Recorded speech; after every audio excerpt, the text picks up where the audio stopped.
আলহামদুলিল্লাহ রাব্বিল আলামিন ওয়াল আকিবাতুল মুত্তাকিন ওয়াস সালাতু ওয়াস সালামু আলা নবিয়িনা মুহাম্মদ ওয়া আলা আলিহি ওয়া আসহাবিহি আজমাইন।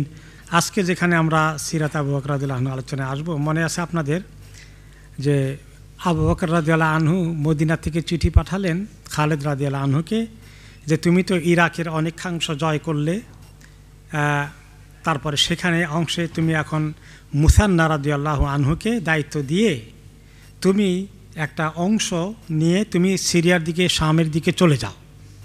সেটা মনে আছে আপনাদের, আশা করি। তো যাওয়ার সময় এখন ভাগ করলেন সৈন্যকে, সাহাবাদেরকে। তো আর সাহাবারা আছেন, বাকি তাবেঈনরা কিছু আছেন, বাকি পরে যারা মুসলিম হয়েছে এবং যারা আরও পরে এসেছে তারা সহ বাহিনী আছে আর কি, সবাই সাহাবা না। তো মনে আছে তো খালেদ রাদিয়াল্লাহু আনহু কী করলেন, সাহাবাদের বেশি অংশ ওনার সঙ্গে নিয়ে গেলেন। তো মুসান্না রাদিয়াল্লাহু আনহু বললেন যে ইনসাফ কায়েম করেন, আপনাকে আবু বকর সিদ্দিক রাদিয়াল্লাহু আনহু যেরকম নসিহত করছে আপনি সেরকম না করে আপনি সব বড় বড় সাহাবাদেরকে নিয়ে যাচ্ছেন, আমাকে মিসকিনের মতো ফেলে যাচ্ছেন কেন? উনি অনেক আলাপ আলোচনা করলেন। পরে খালেদ রাদিয়াল্লাহু আনহু কিছু যে আচ্ছা ওনা কেন এবার হয়েছে আরও দেন। তারপরে মোটামুটি এক জায়গায় দুইজন একমত হলেন, হয়ে আলহামদুলিল্লাহ খালেদ রাদিয়াল্লাহু আনহু ওনার বাহিনী নিয়ে তিনি সিরিয়ার দিকে যাবেন। ইরাকের কাছাকাছি এসেছিলেন, সেখান থেকে সিরিয়ার দিকে যাবেন। আর মুসান্না রাদিয়াল্লাহু আনহুকে এই ইরাকের আরও বাকি কাজ, যুদ্ধের কাজ সম্পন্ন করার দায়িত্ব দিলেন, কারণ আবু বকর রাদিয়াল্লাহু আনহু মদিনা থেকে এভাবে চিঠি দিয়ে কমান্ড করেছেন। তিনি মদিনা থেকে সব কমান্ড করতেছেন, অথচ দেখেন না কিছু। কিন্তু আল্লাহ তাআলা যাদেরকে সেই ওয়েলায়াতের মানে পৌঁছে ওই সমস্ত লিডারকে আল্লাহ তাআলা এভাবেই এলহাম দিয়ে গাইড করেন। যাই হোক, তো এখন উনি যাবেন সিরিয়ার দিকে, মেইন রাস্তা দিয়ে যাবেন না, কারণ মেইন রাস্তা দিয়ে গেলে সিরিয়ার বাহিনী এসে ওনাকে মোকাবিলা করে ফেলবে। ওনার পলিসি হলো আমি পিছন দিক থেকে ঘুরে তাদেরকে ধরব, তারা চিন্তা করবে সামনের দিক থেকে তাদের শত্রু আসবে, আমি পিছন থেকে অ্যাটাক করব। উনি তো অনেক স্ট্র্যাটেজিস্ট, ভালো কমান্ডার, যুদ্ধের স্ট্র্যাটেজি সমন্বয়ক তিনি বললেন যে এখন পরামর্শ করলেন যে কাইফা লি বিতরিকিন আখরুজু ফিহি মিন ওরাই জুমাইর রোম, কীভাবে আমি রোমান বাহিনীর পিছন দিক থেকে যেতে পারি, সামনের দিকে না গিয়ে। ওকে, তখন যারা রাস্তা চেনে, ওই এলাকার কাছাকাছি থাকেন, এক্সপার্ট, তারা বললেন লা নাআরিফু ইল্লা তরিকান লা ইয়াহমিলুল জুয়ুশা, যে আমরা ওই একটি রাস্তায় সেনাবাহিনী যাওয়ার জন্যে সুইটেবল আছে, যেটা মেইন রোড, যুগ যুগ ধরে এখান দিয়ে লোকেরা যায়।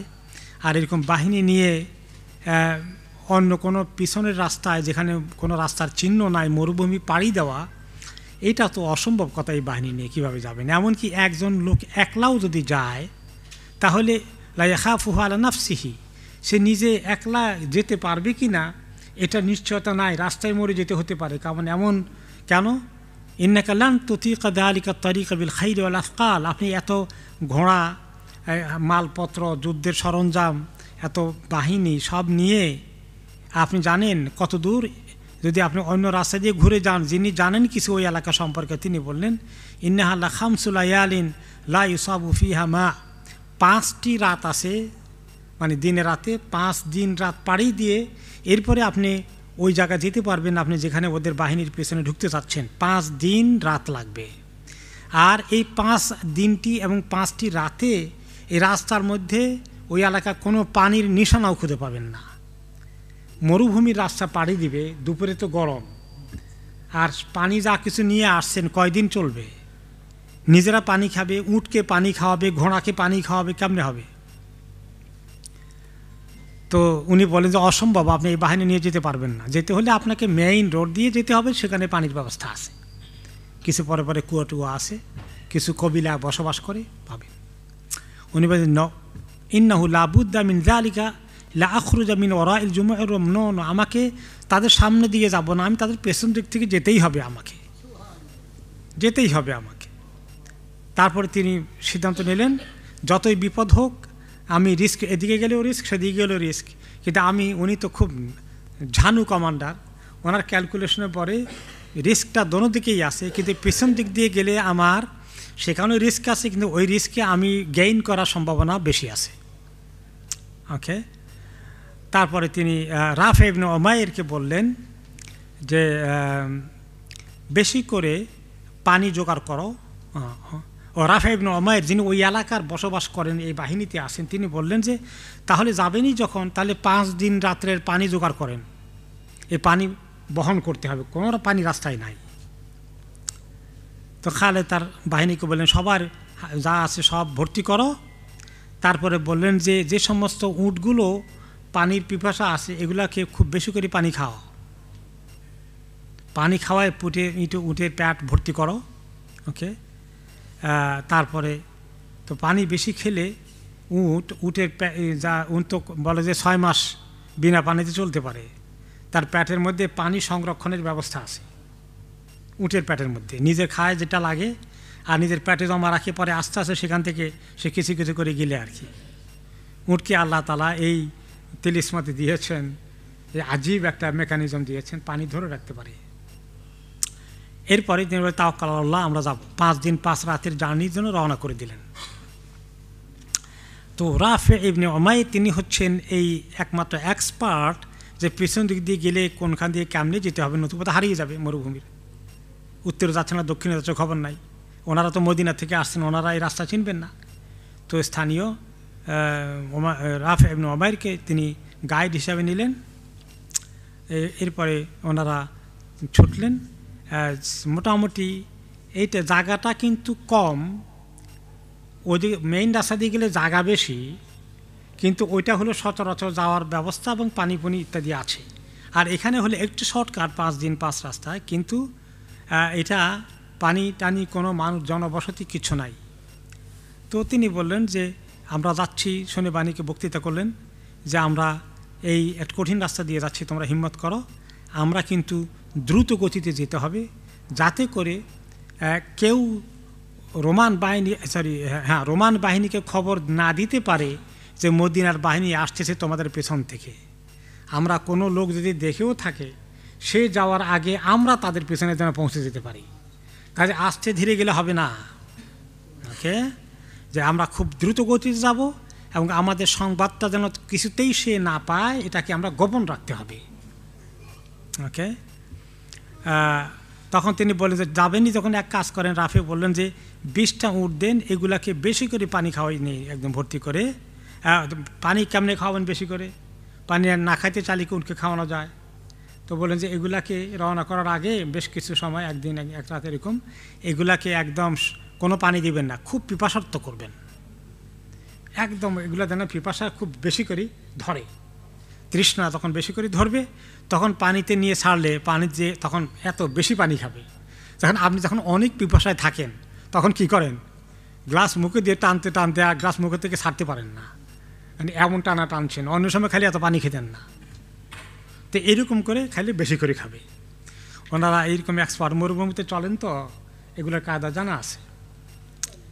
তারপরে ভালো করে ভর্তি করলেন, তারপরে এবার রেডি। খালিদ রাদিয়াল্লাহু আনহু বলেন এবার চলো তোমরা তোমাদের ঘোড়াগুলো নিয়ে এবং সব কিছু রেডি করে আমরা এবার চলবো ইনশাআল্লাহ। তারপরে যখনই কিছু রাস্তায় যেতেন থামার ব্যবস্থা হতো, তখন তিনি থামতেন, মনে করেন যে বেশ কিছু মাইল 20-30 মাইল গেলে থামতেন, রেস্ট নিতেন। সেখানে তিনি একটা উট জবা করতেন এবং সেখান থেকে ওনারা পাক করতেন। কীভাবে পাক করতেন, ওনাদের পাকের সোজা নিয়ম হলো যে জবাই টবে করে কেটে কুটে, ওই মরুভূমিতে লাকড়ি পাওয়া যাচ্ছে যে গাছ গোছ, সাথে করে কিছু লাকড়ি নেন, লাকড়ির মধ্যে আমনে করে আগুন দিয়ে ধরেন, কাবাবের মতো হয়, ওইটাই খান। কিসের হান্ডি পাতিল, কিসের হান্ডি পাতিল। আমি এরকমই একবার পাইছি। কোথায় পেয়েছি বলছিলাম বোধহয় আরেকদিন, যে আমাদের ইউনিভার্সিটি থেকে, রিয়াদ থেকে আমাদের ওস্তাদ সহ আমাদেরকে হজে নিয়ে গেলেন। ছাত্র মানুষ, আমাদের জন্য এত আহামরি কোনো ভালো ব্যবস্থা নেই, বাসে করে নিয়ে গেছেন।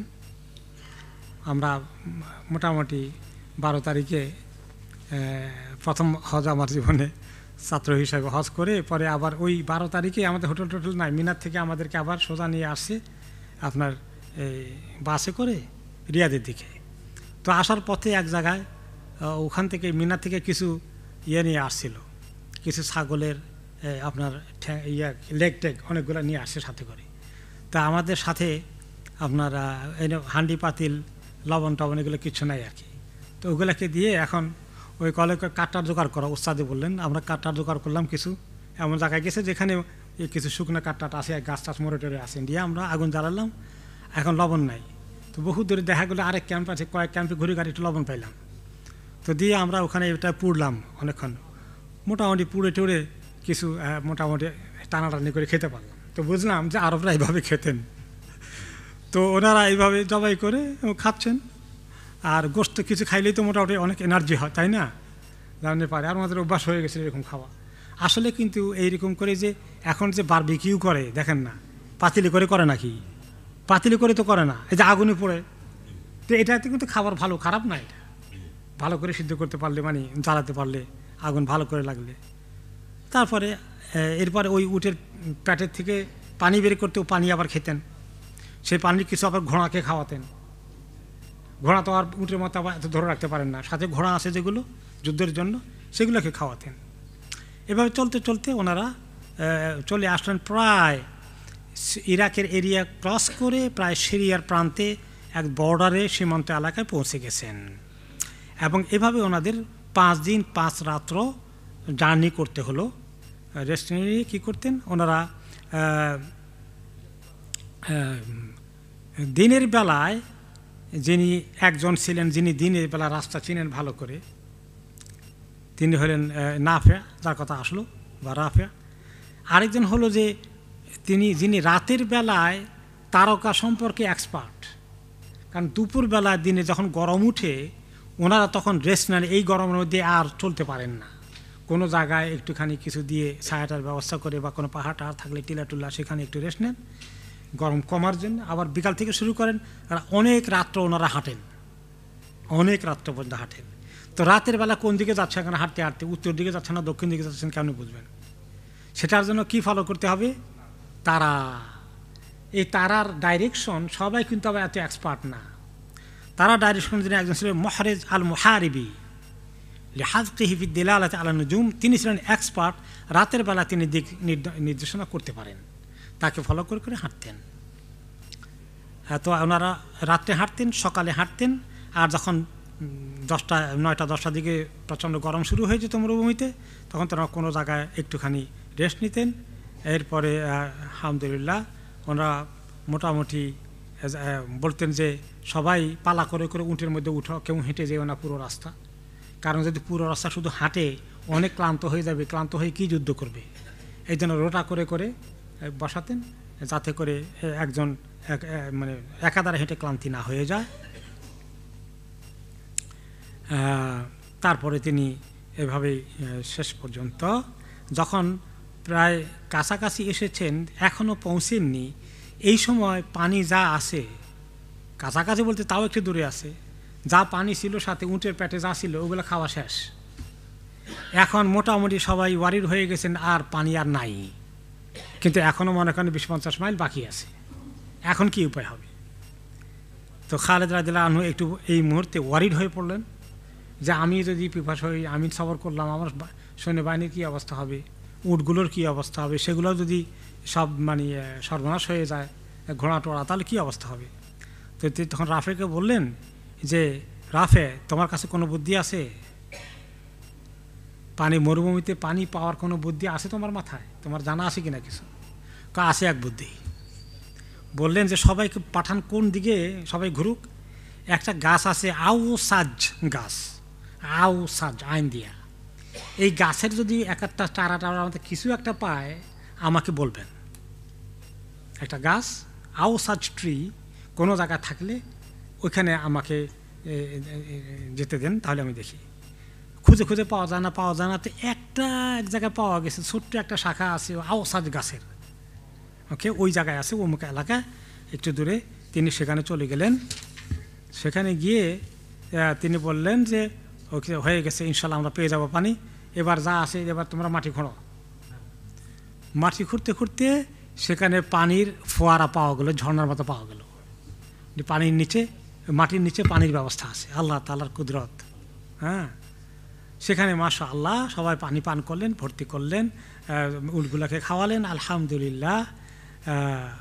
তো এইবারে মোটামুটি তার কিছুক্ষণ পরেই ওনারা প্রায় সিরিয়ার কাছে। তো ওনাকে যখন রওনা করেছিলেন ইরাক থেকে এই দুর্গম মরু রাস্তা দিয়ে, তখন কেউ বলেছিলেন যাচ্ছেন তো, যদি আপনি ওই এলাকার যে কিছু গাছপালা আছে যে এলাকায়, এরকম চিহ্ন দিয়ে বললেন, যদি ওই গাছপালার এলাকায় একবার পৌঁছতে পারেন ওই জায়গায়, তাহলে মনে করলেন যে নাজাউতা আনতা ওমান মাআকা, তাহলে আপনি আর আপনার সঙ্গে যারা আছে আপনারা মোটামুটি সেফ হয়ে গেলেন। ওয়াইন নাম তুদরেখা হালাকতা আনতা ওমান মাআকা, আর যদি ওই রাস্তা পর্যন্ত পৌঁছার আগেই আপনাদের কোনো অবস্থা কাহিল হয়ে যায়, পানি টানি শেষ হয়ে যায়, তাহলে আপনিও হালাক হয়ে যাবেন, আপনার বাহিনীও হালাক হয়ে যাবে, কোনো উপায় নেই। তো শেষ পর্যন্ত যখন খুঁজতে খুঁজতে ওই গাছের খবর পাওয়া গেল, আলহামদুলিল্লাহ, তখন তারা দ্রুত গতিতে সেখানে পৌঁছে গেলেন যে ওইখানে যখন যদি গাছ থাকে ওখানে আমরা চলে যাই। ওখানে গিয়ে যখন পেলেন ওনারা, আলহামদুলিল্লাহ, তারপরে সেখানে গিয়ে ওনারা আল্লাহ শুকরিয়া আদায় করলেন, পানি পাওয়া গেল, আলহামদুলিল্লাহ। তো এই যে খালেদ রাদিয়াল্লাহু আনহু কিভাবে মানে স্ট্র্যাটেজি ঠিক করলেন, এবং পরবর্তী পর্যায়ে তিনি একদম ইরাকের থেকে সিরিয়ার সীমান্তে পৌঁছে গেলেন, যেখান থেকে পেছন দিক থেকে তিনি আসছে রেডি হয়ে রোমান সম্রাটের বাহিনীকে তিনি ধরতে পারবেন, সেই লাইনে এগুলেন মোটামুটি। ওয়াসালা খালিদ ইলা আদাক ওয়াহিয়া আউয়াল হুদুদুশ শাম, সিরিয়ার বর্ডারে আদাক এলাকায় তিনি পৌঁছলেন। এরপরে তিনি সেখানে আলহামদুলিল্লাহ ইন্তজার করছেন, এবং কোন সময় যে তার বাহিনী মোটামুটি সফরের ক্লান্তি দূর করে রেস্ট নিয়ে একটু খাওয়া দাওয়া করে পানি টানি পান করে টোরে তারপরে তিনি প্রস্তুতি নেবেন রোমান বাহিনীকে পিছন দিকে হালাক করতে। আর এই উনি যে এত দ্রুত আসলেন, এই আসার কারণে সিরীয় বাহিনীগুলো যেখানে যেখানে আসে তারা কেউই এটা চিন্তা করতে পারে নাই যে পিছন দিক থেকে তিনি এভাবে আসবেন, এবং যার ফলে ওই এলাকায় সীমান্তের মধ্যে রোমান সম্রাটের যে সমস্ত ছোট ছোট এলাকা ছিল, ইউনিয়ন ছিল, বাজার ছিল, গ্রাম ছিল, সবগুলা ওনার কন্ট্রোলে। কেউ কেউ যুদ্ধ করতে আসলে কিন্তু পরাজিত হয়ে গেল, কেউ কেউ সন্ধি করে ফেললো, কেউ কম্প্রোমাইজ করলো, করে করে পুরো ওই সীমান্ত এলাকার অনেকগুলো এরিয়া ওনার কন্ট্রোলে অলরেডি চলে আসলো। তারপরে এদিকে মাশাআল্লাহ তিনি এখনও পর্যন্ত যুদ্ধের দিকে যাননি, প্রস্তুতি নিচ্ছেন। আর এই অবস্থায় এখন আমরা ফেরত আসছি যে মুসান্না রাদিয়াল্লাহু আনহু, যাকে তিনি রেখে আসছিলেন খালেদ রাদিয়াল্লাহু আনহু কোন জায়গায়, ইরাকের বাকি কাজ অ্যাডভান্স করার জন্যে, ওনার খবর আসলে এখন ধারাবাহিকভাবে। মুসান্না রাদিয়াল্লাহু আনহু তিনিও কিন্তু ভালো এক্সপার্ট যুদ্ধের মধ্যে, ওনার মানে এক্সপার্ট হ্যান্ড, অনেক ভালো রেজাল্ট নিয়ে এসেছিল। তিনি নিজে আলহামদুলিল্লাহ সবসময় খুব ঠান্ডা মাথায় তিনি কমান্ড করতেন। আর খালেদ রাদিয়াল্লাহু আনহু তো বেশি রিস্ক নিয়ে ফেলেন, তিনি কিন্তু খুব ঠান্ডা মাথায় ভেবে চিনতে সব কাজ করেন। তার ফলে ওনার ব্যাপারে ওনার কমান্ডারের আন্ডারে যারা আছেন সবাই কিন্তু অনেকভাবে ভেরি হ্যাপি যে উনি কনসিডারেট, উনি মোটামুটিভাবে সিদ্ধান্ত নিজে একলাই নেন না, আমাদেরকে সব পরামর্শ করে সিদ্ধান্ত নেন, মাশাআল্লাহ।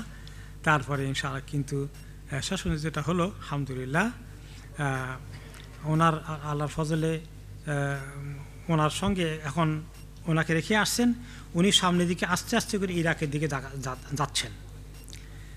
আর এদিকে কেসরা, ইরানের বাদশাহ যে আছে, যে খালেদ তো ওদিকে গেছে, মুসান্না এখন এদিকে আসতেছে, তার কাছে খবর আছে, তার স্পাই আছে, গোয়েন্দা আছে, সে একরকম খুশি হলো, আচ্ছা খালেদ তার দৃষ্টিতে বড় দুষ্টটা চলে গেছে, আসলটা চলে গেছে, এখন আমার বোধ হয় ওদেরকে আর এদিকে আসতে দেওয়াটা, আমি এখন অ্যাটাক করলে মুসান্নাকে কুপঘাত করতে পারবো, তার বাহিনী এখন এত শক্তিশালী হবে না।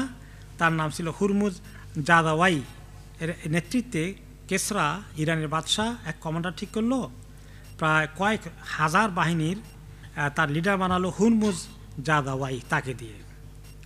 তারপরে সে এখন চিঠি লিখলো ইয়েকে মুসান্নার কাছে, যে আমি সব খবর পেয়ে গেছি, তোমার সঙ্গে এখন খালেদ নাই, ওকে, ইন্নী কাদ বাআসতু ইলাইকুম জুনদান মিন ওয়াহাশ আহলি ফারিস, সম্রাট চিঠি লিখেছে, মানে ইরানের শাহ, যে আমি তোমার কাছে এমন বাহিনী পাঠিয়েছি, এরা হলো বন্য হিংস্র বাহিনী, এরা পারস্যের হিংস্র বাহিনী জোগাড় করছে তোমার জন্য, আমি বন্য পশুর মতো এরা আক্রমণ করবে, মানুষের মতো না, মনে রেখো। ওয়াইনাম হম রোয়াতুদ্দাজাজ ওয়াল খানাজির, এগুলো সবগুলো জানো কী করে, এগুলো শুকর মোরগ এগুলোকে পালন করে। তার মানে এরা মানে মানুষের সঙ্গে মানুষের মতো ব্যবহার করবে না, মনে রেখো।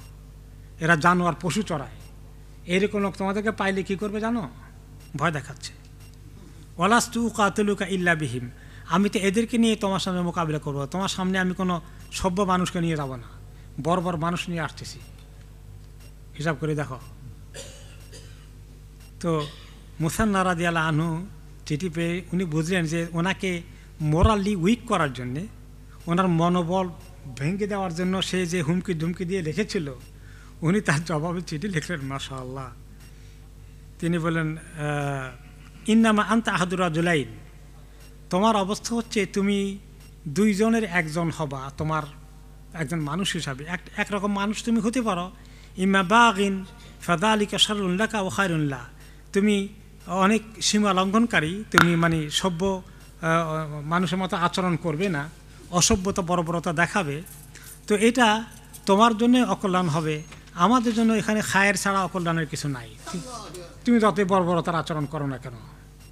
ওয়াইমা কাযিবুন, অথবা তুমি মিথ্যাবাদী, তুমি আসলে আমাকে মিথ্যা কথা দিয়ে ধমক দেওয়া, আমাকে দুর্বল করতে চাও। ফাআযামুল কাযযাবিনা উকুবাতান ওয়া ফাদিহাতান ইনদাল্লাহ, তো তুমি মিথ্যা বাড়িয়ে তোমার গল্প করে তুমি আল্লাহর কাছে আরও বেশি আযাবের উপযুক্তই হচ্ছ, এর বাইরে কিছু না। ওয়া ইনদান নাসিল মুলুক, আর তোমার এই মিথ্যা লম্ফঝম্প তোমার আশেপাশে অন্য লোকেরা তারাও জানে যে তোমার যে দুর্নাই তার চেয়ে বেশি তুমি লম্ফঝম্প করছো। ও আমাল্লা দিয়ে দুল্লুনা আল্লাহ রাইয়ে, তবে আমরা যেটা বুঝতে পেরেছি তোমার আসল অবস্থা, কারণ হলো যে তার ইতিমধ্যে আপনারা শুনেছেন গত 2 সপ্তাহ আগে যখন আলোচনা হয়েছে যে তার বড় বড় কয়েকজনকে পাঠিয়েছে, তাই না? বড় বড় কয়েকজনকে পাঠিয়েছে, সবগুলো কুপকাত হয়েছে, 2-1টা পালিয়ে গেছে বড় বড় সেনাপতিরা। তো তিনি বলেন এখন যে আমরা যেটা বুঝতে পেরেছি যে তুমি তোমার এখন নিরুপায় হয়ে গেছো, তোমার কোনো উপায় নাই, তুমি বেকায়দায় পড়েছ। আলহামদুলিল্লাহ আল্লাযী রাদ্দা কাইদাকুম ইলা রওয়াতিদ দাজাজে ওয়াল খানাজির, আল্লাহর শুকর যে তোমার সেনাবাহিনী 14 গোষ্ঠী উদ্ধার করে দিয়েছে, সেনাপতিগুলোকে শেষ করে দিয়েছে, তোমার কাছে এখন লড়াই করার মতো সৈন্যই নাই, এই জন্য তিনি ধরে আনছে যারা শুকর পালে মোরগ পালে তাদেরকে। তো শুকর পালনেওয়ালা মোরগ পালনেওয়ালা বুঝে আমাদের সঙ্গে যুদ্ধ করবে, তোমার মাথা ঠিক আছে কিনা? এইরকম যখন কড়া জবাব দিয়েছে, দেখেন আলহামদুলিল্লাহ, মানে দুশমনের সঙ্গে কীভাবে মোকাবিলা করতে হবে আল্লাহ তাআলা মুসলমানদেরকে এইভাবে তৌফিক দেন। সুবহানাল্লাহ। তো বলেন ফাজাযা আহলু ফারিস মিন হাদাল কিতাব ওয়ালামু মালিকাহুম আলা কিতাবিহি, এই খবর ছড়িয়ে গেল, তার কাছে কি চিঠি গেছে, এটা শুনে তার বাদশাকে তার সহচররা বাকিরা যারা শুনলো, তার জনগণ তারা সিসি করলো যে আর কাজ পাইল না, এটা একটা ধমক হইল নাকি, যেটা তো আবার নিজেকে আরও অপমানিত করলো। এই চিঠি লিখে যে সে শুকর পালে যারা মোরগ পালে তাদেরকে পাঠাবে, কি বেকুব আমাদের বাদশা। ওয়াস্তাহজানু রাইয়াহু, বলে তার মানে মাথা খারাপ হয়ে গেছে, মাথা ঠিক নাই ভয়ের কারণে। ওয়াসারুল মুসান্না মিন হিরা ইলা বাবিল, তারপরে এভাবে আসতে উনি আর আগাতে থাকলেন। বাবিল এলাকায় এসে অনেক প্রচণ্ড লড়াই হলো। এই লড়াই 2 দিক থেকে 2 বাহিনী এসেছে। তো তারা এক কাজ করেছে, আরসালা ফুরুস ফিলান, তারা একটা বড় হাতি নিয়ে আসছে। ওকে, তারপরে যে হাতিটা দিয়ে কি করবে, মুসলমানদের বাহিনীকে ঢুকিয়ে দিলে মুসলমানের ঘোড়ারা এই যখন হাতি দেখবে তখন তারা মানে ঘোড়াগুলো পালিয়ে যাবে, বা ঘোড়াগুলো পেছন দিক যাবে, এত বড় জন্তু তারা একটু বেকায়দা সামনের দিকে নাও যেতে পারে, এই স্ট্র্যাটেজি সে করেছিল।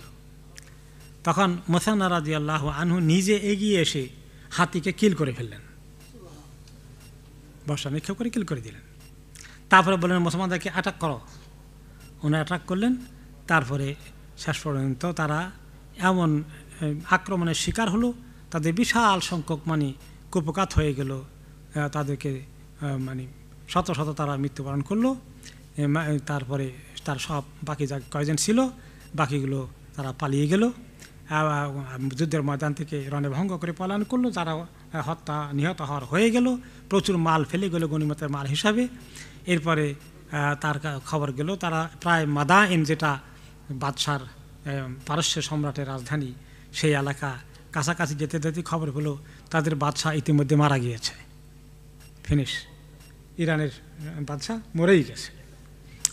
এরপরে তখন বাদশার মৃত্যু খবর শুনে ইরানবাসীর তখন তাদের মধ্যে তাদের নৈতিক মনোবল হারিয়ে গেল।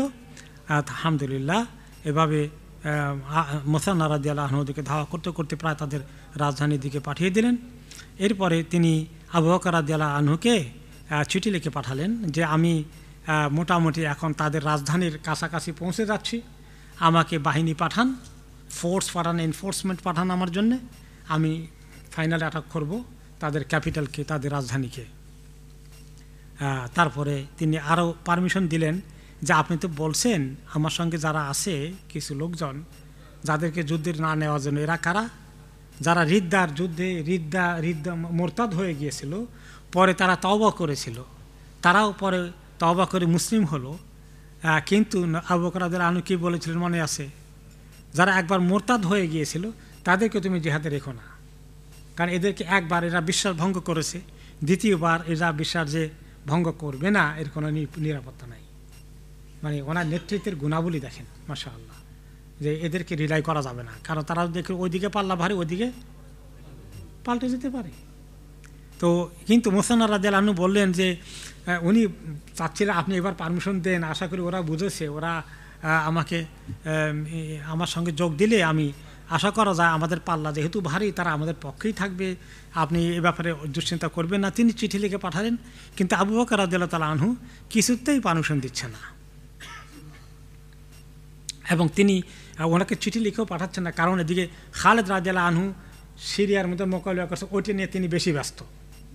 আবু বকর রাদিয়াল্লাহু আনহু ওইদিকের লোকজন অতিরিক্ত বাহিনী পাঠাচ্ছেন, কিন্তু ইরাকের দিকে আর পাঠাচ্ছেন না।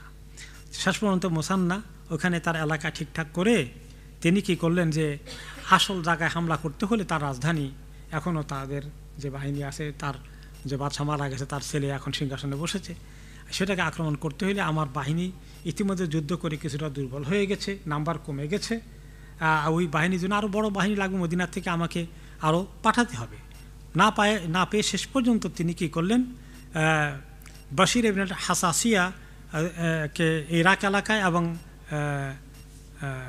সাঈদ ইবনে মার আল উজালিকে মাসালেহ এলাকায় দুই ভাগে ভাগ করে দিয়ে দুইজন কমান্ডার নিযুক্ত করে দিয়ে তিনি নিজেই মদিনায় পৌঁছে গেলেন আবু বকর রাদিয়াল্লাহু আনহুকে কনভিন্স করতে যে আমাদের এই বাহিনীর জন্য অনেক লাগবে, বিশাল বাহিনী পাঠাইতে হবে যোগানদার, তা না হলে আমরা হামলা করার পর্যায়ে নাই। তিনি যখন মদিনায় পৌঁছলেন তখন পেলেন আবু বকর রাদিয়াল্লাহু আনহু তখন মৃত্যু শয্যায় শুয়ে আছেন, ওনার টাইম চলে আসছে, ওনার সময় শেষ হয়ে আসছে। ওয়াকাদ শারাফাল মাউত, তিনি এখন প্রায় মৃত্যুর কাছাকাছি পর্যায়ে স্বাস্থ্যগতভাবে আল্লাহ তাআলা ওনাকে নেবেন এই পর্যায়ে পৌঁছে গেছেন। তো এই অবস্থায়ও আবু বকর রাদিয়াল্লাহু আনহু ওনাকে আসতে বললেন। তো তিনি মুসান্না রাদিয়াল্লাহু আনহু ওনাকে সব ব্রিফিং দিলেন যে কীভাবে হয়েছে। আলহামদুলিল্লাহ, সামনে বাকি রাজধানী বিজয় করা আমাদের জন্য খুব কঠিন হবে না, আমাদের পরবর্তী বাহিনীকে একটু সাহায্য করতে হবে, এখান থেকে বর্ধিত বাহিনী পাঠাতে হবে। তখন আবু বকর রাদিয়াল্লাহু আনহু ওমর রাদিয়াল্লাহু আনহুকে ডাকলেন, ওকে, কারণ তিনি তো ওনাকে খলিফা বানিয়ে যাচ্ছেন। হ্যাঁ, ডেকে বললেন, ইসমা ইয়া ওমর মা আকুলু লাকা সুম্মা আমাল বিহি। ওমর, আমি যা বলছি আপনাকে ভালো করে শোনেন, আর একদম এই অনুযায়ী ফয়সালা করবেন, সিদ্ধান্ত নেবেন, অ্যাকশন নেবেন। ইন্নী লা আরজু আন আমুতা মিন ইয়াউমি হাযা, আমার মনে হচ্ছে আজকে আমি আল্লাহ তাআলার কাছে বিদায় নেব, চলে যাব। সুবহানাল্লাহ। ফাইন আনা মৃত্যু ফালা তামসিয়ান্না হাত্তা তানদুবান নাস মাল মুসান্না, আমার মৃত্যু সংবাদ শুনলেই তুমি সন্ধ্যা পর্যন্ত অপেক্ষা করবে না, তুমি মুসান্নার জন্য বাহিনী জোগাড় করে ফেলাও, প্রস্তুত করে ফেলাও। ওয়ালা তুশগিলান্নাকুম মুসিবাতুন ওয়াইন আযামাত আন আমরি দীনিকুম ওয়া ওয়াসিয়াতি রাব্বিকুম, এমনকি যদি আমার মৃত্যু হয়ে যায় এটাকে খুব বড় মুসিবত মনে করে এদিকেই ব্যস্ত থেকো না। সুবহানাল্লাহ, কি ঈমান! আমার দাফন কাফন এবং আমার মৃত্যুর শোক যেন তোমাদেরকে এরকম অকুপাই না করে ফেলে। তোমাদের দিনের দায়িত্ব ও ওসিয়ত রব্বিকুম, তোমাদের আল্লাহ যে তোমাদেরকে ওসিয়ত করেছেন তারা সারা দুনিয়া তোমরা দিনের দাওয়াত পৌঁছিয়ে দাও। সেজন্য পারস্য অভিযান যে করতে হবে, আমার মৃত্যু যেন এটা যেন তোমার জন্য আটকিয়ে না রাখে। ওয়াকাদ রাআইতানি মুতাওয়াফা রাসূলিল্লাহ সাল্লাল্লাহু আলাইহি ওয়াসাল্লাম মা সানাতু, তোমার মনে আছে না ওমর, নবী করিম সাল্লাল্লাহু আলাইহি ওয়াসাল্লাম ইন্তেকালের সময় আমি কি করেছিলাম? মানে ওনারা সবাই তো ভেঙে পড়েছিলেন, কিন্তু আবু বকর রাদিয়াল্লাহু আনহু কি বললেন? সুবহানাল্লাহ, উনি কিভাবে সবাইকে পাল্টিয়ে হিম্মত ফেরত আনলেন। সবাই শোকে একদম কাতর হয়ে গেছে। তিনি সবার ওমা মুহাম্মাদুন ইল্লা রাসূল, তিনি তো রাসূল, আল্লাহ তো নিয়ে গেছেন, তিনি তো সমস্ত নবীরা বিদায় নিয়েছেন। এখন আমরা আমাদের দায়িত্ব পালন করতে হবে। ওকে, ওমা সানাতু আলাম ইসাবিল খালকা বিমিসলিহি, আর ওনার মৃত্যুর যেভাবে আল্লাহর সৃষ্টি আমাদেরকে ব্যস্ত যে বড় মুসিবত দিয়েছিল, আমার মৃত্যুতে এত মুসিবতের কোনো কারণ হবে না।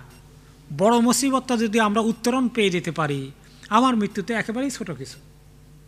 কাজেই তোমাদেরকে এটা যেন কখনো হেজিটেশনে না ফেলে দেয়।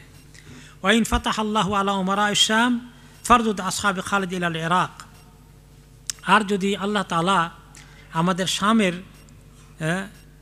যে যারা আছে সিরিয়াতে, সিরিয়া সামনে ওখানে যদি আমাদেরকে আল্লাহ তাআলা আপাতত বিজয় দান করেন, তাদের রাজধানীর দিকে এখন না, ওই এলাকার বিজয় হয়ে গেলে ফারদুদ আসহাবে খালিদ ইলাল ইরাক, তখন তুমি কি করবে? খালিদের বাহিনীকে ইরাকের দিকে আবার পাঠাবে। ফাইন্নাহুম আহলুহু ওয়া উলাতু আমরিহি ওয়াহদাহু, তারাই হচ্ছে ওই এলাকা সম্পর্কে আসলে তারা বেশি ভালো করে জানে, এক্সপার্ট তাদের লাগবে ওখানে। অহম আহলুদ দরাওয়াত বিহিম ওয়াল জুরাআত আলাইহিম, তারাই তাদেরকে ডিল করতে সক্ষম হবে।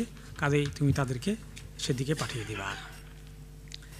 তো এভাবেই আলহামদুলিল্লাহ আবু বকর রাদিয়াল্লাহু আনহুর মৃত্যুর খবরটা আমরা পরবর্তী পর্যায়ে আরও কিছু, তার আগে আরও কিছু খোঁজ খবর আছে ইনশাআল্লাহ, সেটা আমরা আলোচনা করব। আজকে আমরা এখানে শেষ করছি।